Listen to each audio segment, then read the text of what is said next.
Assalamualaikum warahmatullahi wabarakatuh. Jemaah rahimakumullah, bersama-sama kita buka pertemuan pada malam hari ini dengan membacakan basmalah. Bismillahirrahmanirrahim. Alhamdulillah. Alhamdulillah nahmaduhu wa nasta'inuhu wa nastaghfiruh wa na'udzu billahi min syururi anfusina wa min sayyiati a'malina. May yahdihillahu fala mudilla lahu wa man yudlil fala hadiya lahu. Asyhadu an la ilaha illallah wa asyhadu anna Muhammadan 'abduhu wa rasuluh la nabiyya ba'da. Allahumma shalli wa sallim ala Muhammad rasulillah wa ala alihi wa sahbihi wa man tabi'ahu wa walahu ila yaumil qiyamah. Rabbi shrah li sadri wa yassir li amri wahlul 'uqdatam min lisani yafqahu qawli. Rabbi zidni ilma warzuqni fahma. Faqala Allah Ta'ala fil Qur'anil Karim, a'udzu billahi minasyaitonir rajim. Ya ayyuhalladzina amanu taqullaha haqqa tuqatih wa la tamutunna illa wa antum muslimun. Wahai orang yang beriman, bertakwa kepada Allah dengan hak, dengan benar, dan jangan kalian mati kecuali dalam keadaan sebagai seorang yang berserah diri kepada Allah, sebagai seorang muslim. Ya ayuhan nasu taqu rabbakum alladzi khalaqakum min nafsin wahidah wa khalaqa minha zawjaha wa bassa minhuma rijalan katsiran wa nisaa'a wattaqullaha alladzi tasaaluna bihi wal arham innallaha kana 'alaykum raqiba. Ya ayyuhalladzina amanu taqullaha wa qulu qawlan sadida يصلح لكم أعمالكم ويغفر لكم ذنوبكم ومن يطع الله ورسوله فقد فاز فوزا عظيما. Alhamdulillah, rasa syukur yang tak terhingga mari kita haturkan kehadirat Allah Subhanahu wa taala atas segala limpahan rahmat, taufik dan hidayah yang Allah berikan kepada kita semua. Salawat dan salam semoga senantiasa tercurah kepada Nabi kita Nabi Muhammad sallallahu alaihi wasallam beserta kerabat, sahabat dan pengikut beliau hingga akhir zaman. Sekarang kita sudah berada di bulan Zulqa'dah, termasuk salah satu bulan-bulan haram, Zulqa'dah, Zulhijjah, Muharram dan Rajab. 11, 12, 1 dan bulan ke-7 ini dikatakan sebagai bulan-bulan haram. Di mana di bulan haram ini kata Rasulullah, kalau kita beribadah itu beda nilainya. Pahalanya dilipat gandakan oleh Allah. Sebaliknya kalau kita berbuat dosa juga lebih berlipat ganda juga hukumannya. Oleh karena itu kita jadikan mulai Zulqa'dah, Zulhijjah, Muharram ini kita isi dengan nilai-nilai kebaikan. Zulhijjah lebih spesial lagi. Ini salah satu bulan yang sangat spesial. Di dalamnya juga banyak kegiatan-kegiatan yang spesial. Ada ibadah kurban, ada ibadah haji, ada puasa Arafah, nilai-nilai yang lainnya. Idul Adha atau Idul Kurban di bulan Zulhijjah itu mengajarkan kepada kita semua banyak nilai yang terkandung di dalamnya. Malam hari ini kita akan kaji tentang nilai-nilai di balik sebuah pengorbanan. Apa sesungguhnya yang Allah ingin ajarkan dari peristiwa Idul Kurban ini? Kita akan belajar dari pengorbanan manusia pertama. Jadi peristiwa kurban ini sudah ada sejak manusia pertama diciptakan, Nabi Adam. Ketika Nabi Adam memerintahkan kepada putranya untuk berkorban, Qabil dan Habil. Ini peristiwa korban pertama di muka bumi. Korban pertama itu adalah ketika Nabi Adam itu memerintahkan kepada kedua putranya untuk berkorban. Yang satu diterima pengorbanannya dan yang satunya lagi ditolak pengorbanannya. Habil diterima oleh Allah pengorbanannya, sementara Qabil ditolak, tidak diterima pengorbanannya oleh Allah Subhanahu wa taala. Mereka ini disuruh berkorban karena ingin terhadap perempuan. Sudah dikawinkan silang kan. Jadi Habil itu dia bersaudara kembar dengan Labudda, orang kulit hitam, ya kan? Sementara si Qabil itu saudara kembarnya adalah Ikrimah, orang kulit putih. Lalu Allah itu mengawinkan silang. Dikawin silang, hitam sama putih, putih sama hitam. Habil sama Ikrimah ini cantik, putih cantik, kan? Sedangkan Qabil sama Labudda. Qabil ini ganteng, gagah. Sedangkan Labudda ini kulit hitam. Nah, dia kawin silang. Si Habil menerima dikawinkan silang, tapi si Qabil tidak mau menerima. Nah, dia tidak mau, dia maunya tetap sama kembaran dia itu, si Ikrimah ini. Nah, lalu kata Allah, lewat Allah memerintahkan kepada Nabi Adam supaya kedua putranya itu disuruh berkorban. Siapa yang diterima, itulah yang berhak untuk mendapatkan Ikrimah. Nah, ternyata setelah berkorban, yang diterima adalah Habil, sedangkan Qabil tidak diterima pengorbanannya. Ini Allah rekaman peristiwa ini ada dalam Quran surah Al-Maidah ayat yang ke-27. A'udzu billahi minasyaitonir rajim. Watlu 'alaihim naba'a bani Adam bil haqq idh qarraba qurbanan fatuqabbala min ahadihima wa lam yutaqabbal min al-akhar qala la aqtulannak qala innama yataqabbalu Allahu minal muttaqin. Dan ceritakanlah Muhammad yang sebenarnya kepada mereka tentang kisah kedua putra Adam. Nah, jadi Allah memerintahkan kepada Nabi Muhammad menceritakan cerita ini kepada mereka. Siapa mereka tuh? Tentu umat Islam, tentu manusia, termasuk kita semua ini, supaya kita mendengar cerita tentang dua putra Adam. Cerita tentang dua putra Adam ketika keduanya mempersembahkan kurban. Maka kurban salah seorang dari mereka berdua, Habil, diterima dan yang lain Qabil tidak diterima. Dia Qabil berkata, sungguh aku pasti membunuhmu. Dia Habil berkata, sesungguhnya Allah hanya menerima amal dari orang-orang yang bertakwa. Apa pesan dari ayat yang pertama? Tentang pengorbanan. Jadi pesan Allah itu, kalau kita ingin sesuatu yang baik, ingin sesuatu yang berharga, sesuatu yang mahal, sesuatu yang besar, itu disesuaikan dengan pengorbanannya. Disesuaikan dengan pengorbanan. Habil ingin mendapatkan Ikrimah yang cantik jelita. Dia seorang peternak kambing gitu kan. Maka dia pilih kambing yang paling segar, kambing yang paling gemuk, yang paling sehat, itu yang dia pilih untuk dikorbankan. Ingin mendapatkan yang terbaik harus berkorban yang terbaik. Itu pelajarannya. Sementara si Qabil, dia seorang petani. Maka dia persembahkan yang dia korbankan adalah sayur mayur busuk. Jadi dipilihnya sayur-sayurnya, buah-buahan yang busuk-busuk, diambilnya itu dipersembahkannya untuk sebagai kurban tuh. Akhirnya tidak diterima oleh Allah. Ini pelajarannya, itu yang pertama, pelajaran dari Allah ini.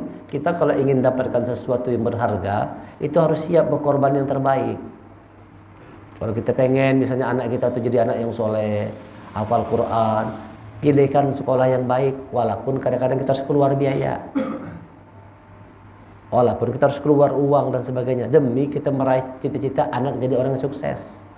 Banyak orang tidak mau berkorban, ingin dapat yang terbaik tapi tidak mau berkorban. Ini bukan konsep Islam. Kalau konsep ekonomi gitu kan, dengan modal yang sekecil-kecilnya dapat untung yang sebesar-besarnya. Kalau perlu kada sebab modal, kada sambil modal sugih aja langsung, kada perlu modal dengkul aja orang tuh. Modal dengkul tapi kalau kau sugih kada kawa. Itu prinsip ekonomi. Kalau orang Islam tidak demikian. Kalau kita mau jadi orang kaya, siap berkorban, tenaga, pikiran, semua biaya itu kita keluarkan untuk kita menjadi orang yang kaya. Berkorban. Kalau kita ingin pintar, belajar sungguh-sungguh. Tadi anak kita pengen pintar, anak kita berkorban, kita carikan sekolah yang baik buat dia. Walaupun biayanya lebih, sekolah umum kan berbayar misalnya, tapi kan tidak bisa. Sekolah umum misalnya kan berbayaran, gratis saja. Tapi seminggu sekali aja belajar mengajinya. Kayak apa mau hafal? Belajar mengaji seminggu sekali aja. Gitu Pak ya. Sekarang kan begitu kan sekolah tuh. Belajar agama tuh seminggu sekali aja. Itu pun belum tentu belajar mengaji. Kada belajar mengaji kada. Nah, bagaimana mungkin kita, sedangkan cita-cita kita ingin misalnya anak jadi hafiz Quran. Kalau anak ingin jadi hafiz Quran, masukkan ke sekolah tahfiz Quran. Walaupun kita harus berkorban, mengeluarkan biaya demi anak kita sukses. Harus seperti Habil, ingin mendapatkan Ikrimah, berkorban yang terbaik, kambing segar yang dia korbankan. Si Qabil tadi mau sukses juga, ingin mendapatkan Ikrimah, cuma sayur mayur busuk yang dia korbankan. Nah, banyak orang kayak itu kalau anak sugih tapi malas, koler begawi. Nah, itu namanya orang yang tipe Qabil. Anak pintar tapi malas belajar. Ini. Jadi sesuaikan, apalagi kalau kita misalnya punya mimpi mati masuk surga. Nah, itu harus dibuktikan itu dengan kerja keras, dengan kesungguhan.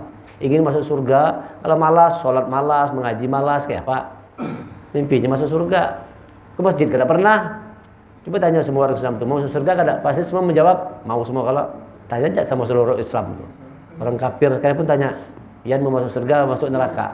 Pasti semua mengatakan hendak masuk surga.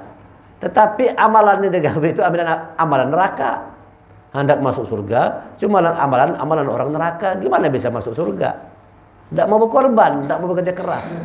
Kalau katakan kan surga itu diperuntukkan untuk orang-orang yang bersungguh-sungguh.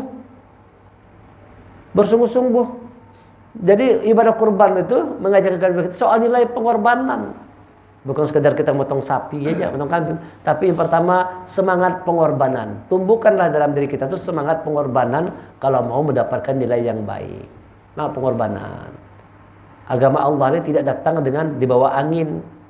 Tidak dia bawa arus air hanyut, bukan. Datang kepada kita ini lewat pengorbanan. Pengorbanan para syuhada.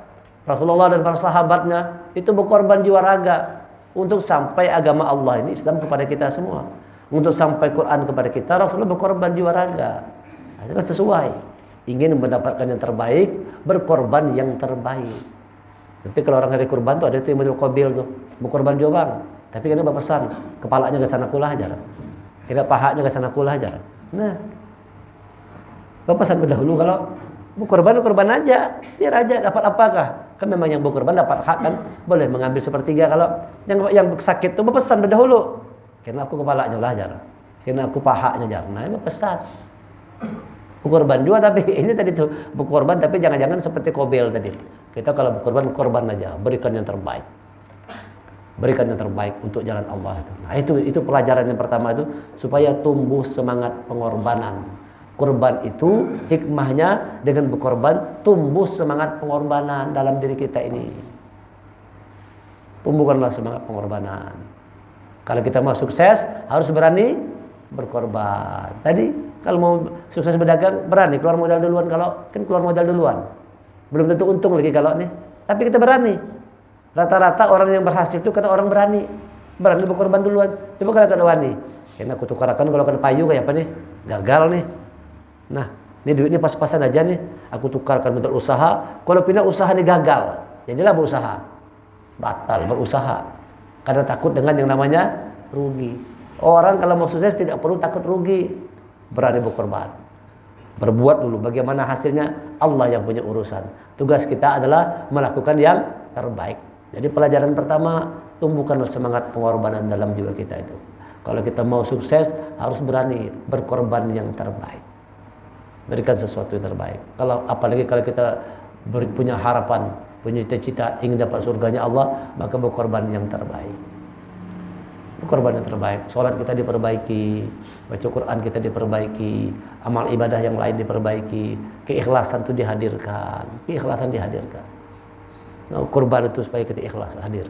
Jangan sampai kita cuma mau surga, tapi amalan kita tidak menunjukkan amalan orang-orang yang di surga. Coba lihat Quran mengatakan bagaimana orang-orang surga itu. Innal muttaqina fi jannati wa 'uyun, akhidina ma atahum rabbuhum, innahum kanu qabla dzalika muhsinin. Sesungguhnya orang-orang bertakwa itu kata Allah di dalam surga yang mengalir sungai-sungai di bawahnya. Fi jannati wa 'uyun. Surga yang ada uyun air matanya, mata airnya. Akhidina ma atahum rabbuhum innahum kanu qabla dzalika muhsinin. Mereka mengambil apa yang diberikan Tuhan kepada mereka. Sungguhnya mereka sebelum itu di dunia adalah orang-orang yang berbuat baik. Jadi orang yang surga itu adalah orang-orang yang ketika di dunia berbuat baik. Innahum kanu qabla dzalika muhsinin, berbuat kebaikan. Berani berkorban jiwa raga, berbuat baik. Wabil ashirum yastaghfirun. Kanu qalilan minal laili ma yahjaun, mereka sedikit sekali tidur pada waktu malam. Orang surga itu malam sedikit tidur. Itu kan pengorbanan. Kalau kita sudah seharian begawe ini, dari pagi sampai sore begawe uyuh sudah. Orang kebanyakan kalau sudah uyuh malam tuh guring aja lagi dah. Malam guring aja lagi. Guring, tidak bisa lagi bangun malam. Padahal kata Allah tuh coba bangun malam. Kanu qalilan minal laili ma yahjaun. Orang-orang surga itu kata Allah sedikit tidur di waktu malam, bangun kita malam. kerjakan 8 rakaat tahajud, 3 witir. Kada mampu juga 2 rakaat tahajud, 1 witir. Kada mampu juga cukup 1 witir aja. Sebelum azan berkumandang tuh sempatkan 1 witir aja. Nah, bagaimana lagi rahmat Allah tuh? Kalau kada mampu 11 rakaat, 3 rakaat barang, 2 tahajud, 1 witir. Tak mampu juga 1 rakaat aja. Hah? Tapi manusia ni kadang kawak ya Allah, 1 rakaat ini kada mampu juga. Uyuh banyak sudah, ini guring aja. Sudahlah kata Allah, kalau begitu kau istighfar aja. Wabil ashari mustaghfirun, minta ampun aja sama Allah. Ampun ya Allah, aku lemah, letih, tidak bisa bangun malam, minta ampun. Allah berharap itu aja, itu pun tidak dilakukan. Oke, apalagi sudah 11 rakaat kada tegawi, 4 rakaat kada tegawi, 3 rakaat kada tegawi, 1 rakaat pun kada tegawi juga. Maka minta surga tuh. Maka mintanya surga. 1 rakaat pun kada digawi. Nah, bangun. Coba ini katakan qalilan minal laili ma yaj'un. Orang-orang surga itu orang-orang yang sedikit tidur di waktu malam. Mereka bangun malam, berjuang, berkorban, mengalahkan capek, malas dan sebagainya. Dikalahkan. Nah, itu pelajaran yang ingin Allah ajarkan lewat ibadah kurban. Bukan sekedar menyembelih sapi aja. Tumbuhkanlah semangat pengorbanan dalam jiwa kita tuh. Berani memberikan yang terbaik untuk mendapatkan sesuatu yang terbaik juga. Jadi kalau kita punya cita-cita ingin masuk surga, coba kita berikan yang terbaik oleh Allah. Orang surga itu orang yang berbuat baik. Orang surga itu kata Allah di dunia mereka berbuat baik. Waktu malam sedikit tidurnya. Wabil ashar yastaghfirun, dan mereka itu ketika di waktu sahur bermohon ampun kepada Allah. Ampun ya Allah, ampun, istighfar. Mohon ampun kepada Allah. Kenapa kita bermohon ampun kepada Allah tuh? Apa yang menyebabkan kita minta ampun sama Allah tuh? Karena kita menyadari enggak kalau ada salah. Begitu enggak? Kan orang yang kenapa orang bisa beristighfar tuh? Karena dia menyadari bahwa ada yang salah. Dan kita manusia tidak ada yang tidak berbuat salah kan? Kullu bani Adam khata', kata Rasulullah, seluruh bani Adam itu berbuat salah. Oleh karena itu kita disuruh dalam Quran, bukan lagi hadis nih. Dalam Quran suruh beristighfar 70 kali setiap hari. Nah, kalau hadis bilang sampai 100 kali. Setiap hari kita beristighfar tuh minimal 70 kali. Coba kita periksa. Kita sehari berapa kali beristighfar tuh? Sampai ke 70 kali. Nah, kalau kita bangun subuh lebih awal, sebelum azan berkumandang, itu adalah waktu yang terbaik untuk beristighfar. Astagfirullahaladzim, astagfirullahaladzim, astagfirullahaladzim. Nah, beristighfar sama Allah. Dan itu semua dilakukan perlu yang namanya semangat pengorbanan. Bangun malam, kerjakan amal-amal yang baik, kerjakan puasa sunnah, berzakat, infak, sedekah. Wa fi amwalihim haqqul lis-sa'ili wal mahrum, dan pada harta benda mereka ada hak untuk orang miskin yang meminta dan orang miskin yang tidak meminta. Dapat harta kita sadar nih, di hartaku ada hak orang miskin nih, bagiakan. Yang meminta ataupun yang tidak meminta. Yang meminta-minta dibagi, yang tidak meminta-minta dibagi juga. Ada orang miskin yang kadang meminta. Yang meminta dikasih kata Allah, yang kadang meminta kasih juga. Sebab orang bertakwa itu dia menyadari dalam hartanya itu ada hak orang lain. Kesadaran itu tidak akan tumbuh kalau tidak kita latih dengan berkorban tadi. Bakhil, orang kalau tidak mau berkorban itu engken bakhil. Makanya Rasulullah ngancam, siapa orang yang tidak mau berkorban padahal dia mampu, jangan dekati tempat sholat kami. Nah, dia itu mampu aja berkorban, cuma tidak mau berkorban. Takutan kalau pindah habis duit. 2,5 juta bah, itu kakak handphone dapat handphone baru ya. 2,5 juta ini handphone baru dapat tukar kambing, nyaman bukan handphone baru ya, berganti handphone. Coba kita rubah mindset kita, beranilah berkorban untuk agama Allah tuh. Sebagaimana Qabil, berikan yang terbaik untuk mendapatkan nilai yang terbaik. Itu pelajaran pertama. Apa perkataan selanjutnya perkataan? Maka ketika salah seorang dan dia Qabil berkata, sungguh aku pasti membunuhmu. Lihat ini. Qala la aqtulannak, sungguh aku pasti membunuhmu. Karena Habil diterima pengorbanannya, Qabil ditolak, lalu muncul rasa benci, rasa dengki dalam hati si Qabil. Muncul yang namanya kejahatan. Ini bahayanya pelajarannya. Siapa orang yang tidak mau berkorban yang baik, tidak berani berkorban yang terbaik, muncul sifat jahat dalam diri. Itu pelajarannya tuh. Perhatikan aja kalau kada percaya sekeliling kita tuh. Amun ada orang sugih itu kada pernah berkorban, coba lihat tuh sifatnya gimana. Bisa kayak si Qabil dia sifatnya. Ampun orang ampuninya. Gitu kan orang kan apa yang berkorban tuh karena ada kebakhilan dalam diri kan. Dan biasanya kalau sudah orang bakhil itu penyakit menyatu tuh, serakah biasanya. Orang bakhil itu serakah, orang serakah itu jadi bakhil, tidak mau berbagi. Muncul sifat jahat dalam diri. Siapa yang tidak mau berkorban itu lahir sifat jahat sebagaimana Qabil nih, sampai mau membunuh untuk mewujudkan cita-citanya mendapatkan Ikrimah, biar dia bunuh saudaranya pun dia mau. Nah begitu tuh jahatnya orang yang tidak mau berkorban itu. Tumbuh sifat-sifat yang buruk dalam diri kita. Maka buanglah segala macam sifat buruk itu dengan melatih diri untuk mau berkorban. Ayo sisihkan rezeki dari kita. Kalau dikasih Allah rezeki walaupun pas-pasan, misalnya harga kambing sikung 2,5 juta, sekarang naik pulang 3 juta kah? Bisa lebih mahal lagi karena susah barangnya. Kalau kita ada rezeki lebih dikasih Allah dan kita mampu berkorban, coba sekali-kali kita utamakan berkorban. Walaupun kita ada kepentingan yang lain juga. Ada kepentingan yang lain, satu sisi kita mau berkorban, suruh pilih nih. Duitnya pas-pasan. Kalau berkorban yang kita mau kita raih ini kita dapat. Tadi contohnya tadi, nuker handphone sama berkorban, pilih mana? Kita perlu handphone nih. Perlu handphone. Duitnya 3 juta misalnya, dapat nuker handphone. Satu sisi kita mau berkorban. Nah kira-kira orang kebanyakan pilih mana kira-kira? Nuker handphone kah atau berkorban tadi? Coba sekali-kali kita kalahkan kepentingan dunia kita. Bismillah ya Allah, aku berkorban. Janji Allah pasti benar. Innaka la tukhliful mi'ad. Allah tidak pernah mengingkari janjinya. Allah balas dengan berlipat ganda pengorbanan kita. Allah balas dengan berlipat ganda. Itu kadang-kadang perlu kita buktikan janji Allah itu.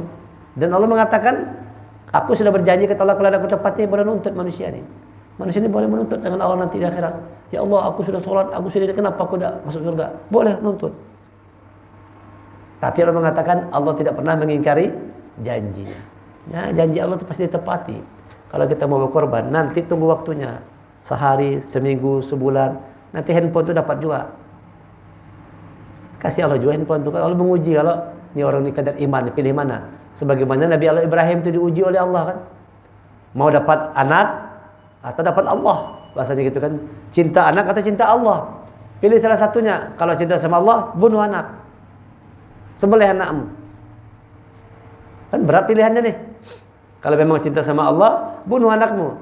Tapi ketika begitu Nabi Ibrahim mengikuti perintah Allah, anaknya mati atau kada? Kada mati anaknya.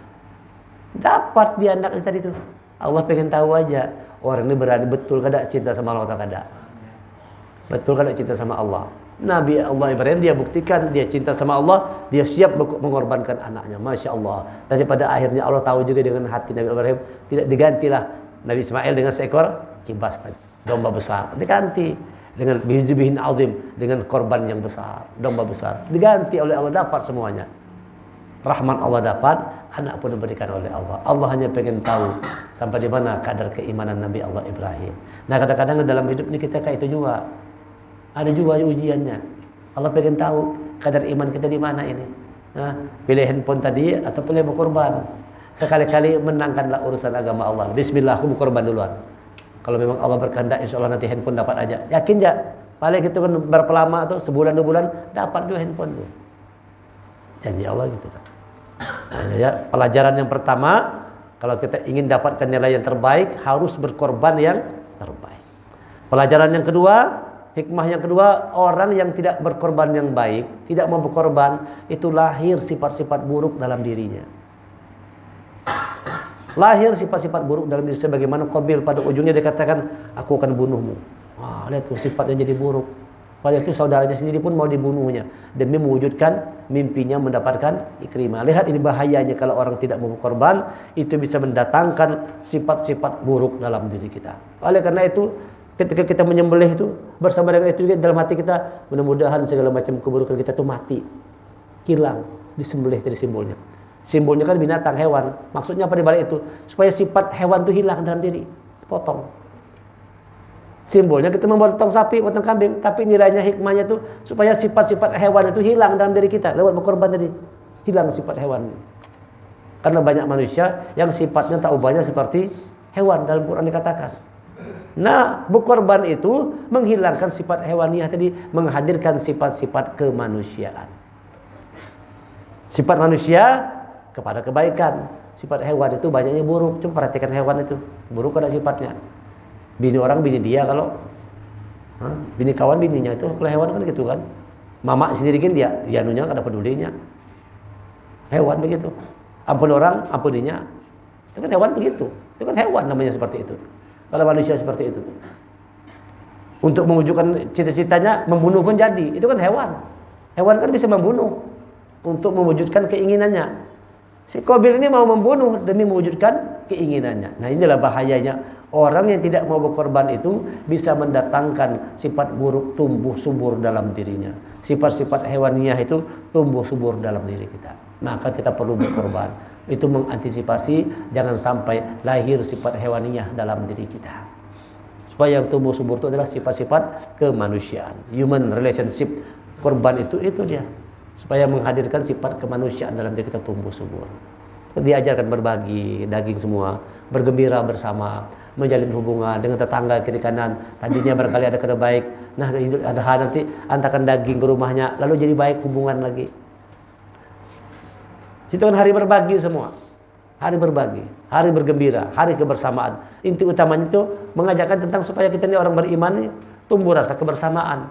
Jangan menjadi orang-orang yang egois, sebagaimana Qabil ini egois. Ini aja mau nyaman, egois namanya. Mau dapat Ikrimah tapi saya dibayar busuk, dikorbankan. Nah, kan. Qala innama yataqabbalullahu minal muttaqin. Sesungguhnya Allah hanya menerima pengorbanan dari orang-orang yang bertakwa. Jadi pelajaran ketiga ini, pengorbanan itu landasannya harus takwa. Sesungguhnya Allah hanya menerima, sesungguhnya Allah hanya menerima pengorbanan dari orang-orang yang bertakwa. Kalau ada orang yang misalnya kada berkorban, jangan dekati tempat sholat kami. Kalau dibalik bang, kalau ada orang kada sholat, gimana nih? Kalau ada orang kada sholat, bolehlah berkorban. Sampai kira-kira korban itu. Kada pernah sholat sama sekali. Menempuh masjid, kada pernah ke masjid, kada pernah sholat. Tapi abang sampai tahun berkorban terus. Kira-kira terima tak korbannya? Allah katakan, qala innama yataqabbalullahu minal muttaqin. Sesungguhnya Allah hanya menerima pengorbanan dari orang-orang yang bertakwa. Barangkali dia berkorban, korban aja. Tapi kata Allah tidak terima pengorbanannya. Kenapa? Yang berkorban tidak bertakwa. Allah hanya menerima pengorbanan dari orang-orang yang bertakwa. Kadang-kadang ada kayak itu kan, orang kafir gitu ada juga gitu. Kalau sudah hidup kurbannya ada nyumbang kan, nah nyumbang juga. Orang kafir tuh nyumbang juga, nyumbang sapi. Diterima anda tuh pengorbanan tuh. Quran mengatakan Allah hanya menerima pengorbanan orang-orang yang bertakwa. Boleh nggak berkorban itu? Boleh-boleh aja. Kalau ditanya boleh nggak mereka berkorban yang kada bertakwa tadi? Orang musyrik tadi berkorban boleh tak? Boleh-boleh aja. Cuma tidak sampai ke Allah. Karena yang sampai ke Allah itu orang yang berkorban atas dasar ketakwaannya kepada Allah. Jadi nanti kalau kita dikasih rezeki, niatkan berkorban itu karena ketakwaan kepada Allah.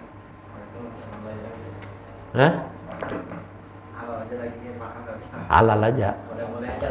Boleh, orang mau berkorban boleh aja. Yang penting kitanya belehnya. Ya kalau boleh aja berkorban, boleh aja ya Bang. Iya lah. Apa diterima lah. Nah, itu kan tahu lagi ya Bang. Enggak, terima enggak? Nah, kalau Quran bilang kada terima bilang. Kalau kayak itu batal berkorban. Batal berkorban. Ya, berkorban boleh-boleh aja. Kita sembari dengan syariat Islam halal dimakan.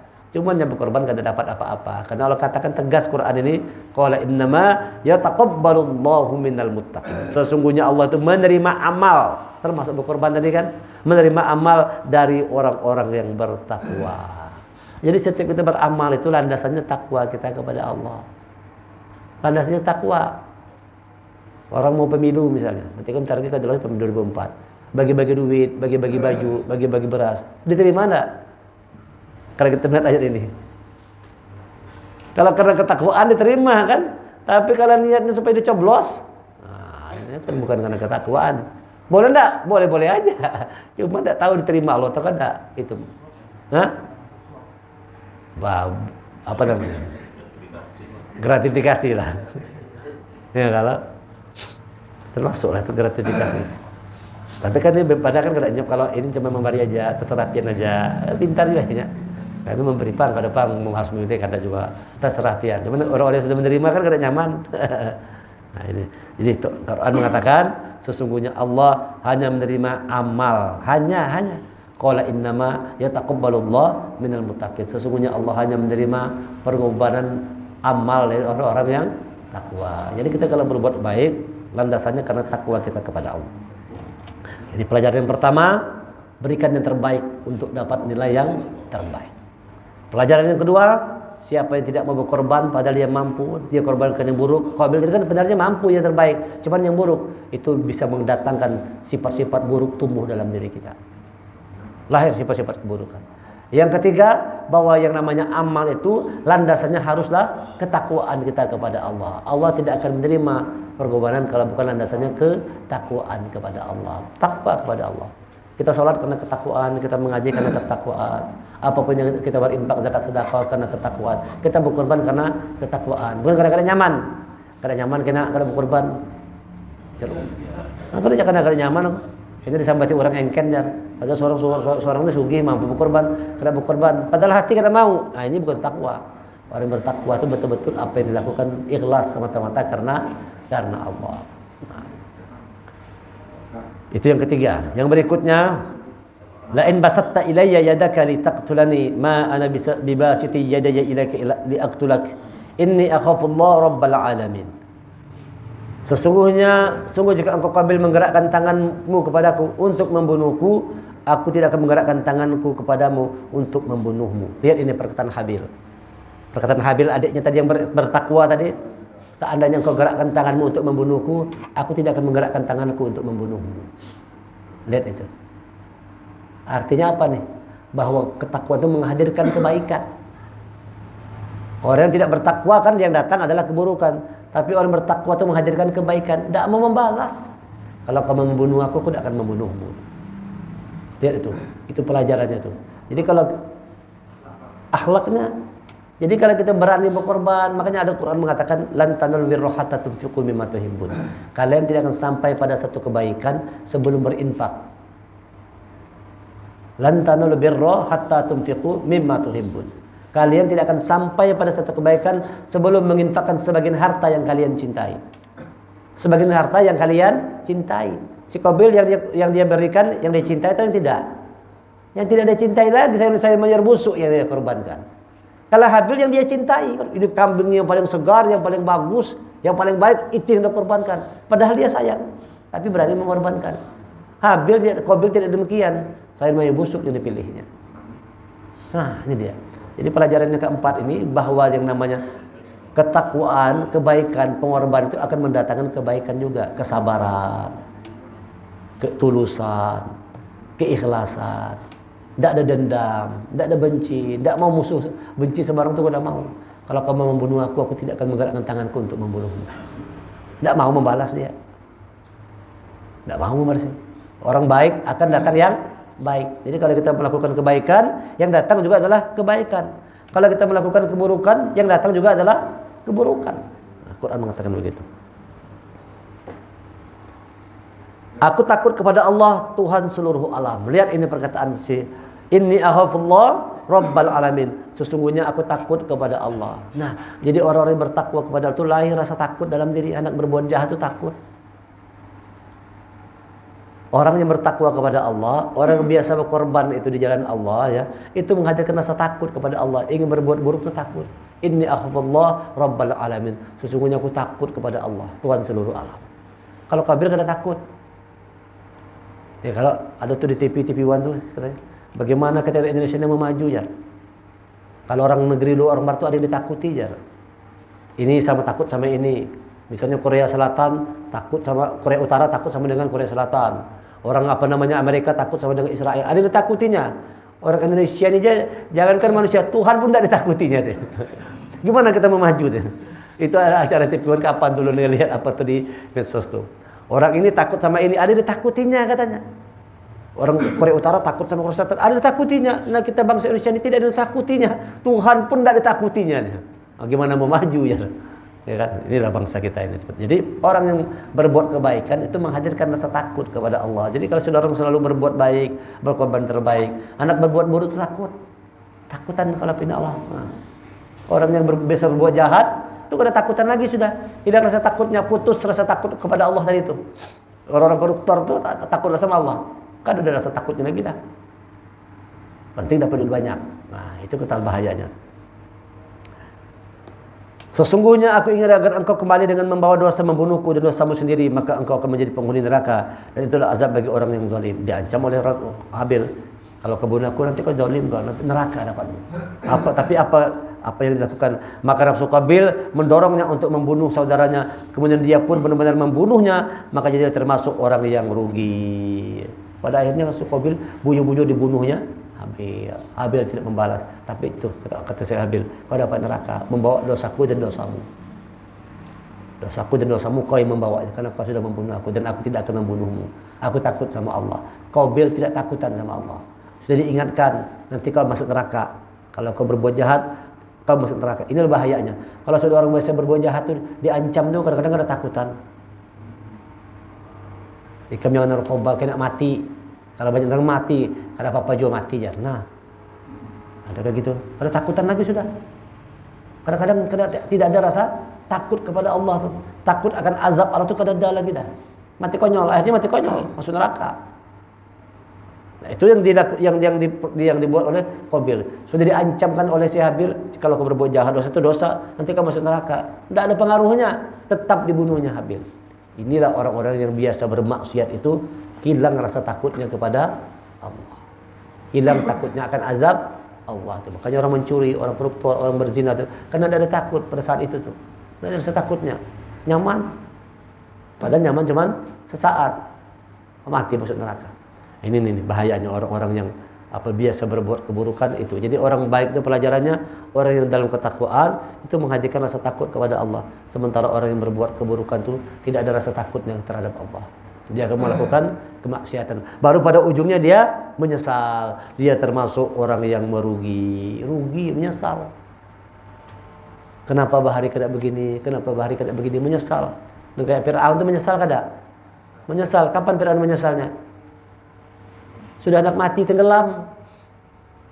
Fir'aun tuh orang dia berbuat buruk, tobat, ia pulang. Akhirnya setelah mau mati, tobat tidak diterima lagi oleh Allah. Baru menyesal. Nah, kita jangan sampai menjadi orang yang menyesal. Oleh karena itu, berbuatlah kebaikan. Dan hadirkan kebaikan salah satunya dengan mau berkorban nanti. Di Idul Adha, sisihkan rezeki kita, kalau mampu berkorban. Biasanya kita yang menerima daging, ya kan? Coba sekali-kali kita yang berkorban. Kalau kita mampu. Kalau tidak mampu lah cerita kan? Kalau tidak mampu lah cerita. Tapi kalau kita mampu bisa berkorban, coba sekali waktu berkorbanlah. Jangan nunggu sugih dulu. Jangan nunggu sugih baru berkorban. Baru pas-pasan kita bisa berkorban. Asal kita punya semangat ketakwaan tadi. Dan ingat, landasan berkorban itu haruslah asal dasar takwa kita kepada Allah Subhanahu wa taala. Subhanaka wa bihamdika asyhadu an la ilaha illa anta astaghfiruka wa atubu ilaik. Kita tutup dengan hamdalah. Alhamdulillahirabbil alamin. Assalamualaikum warahmatullahi wabarakatuh.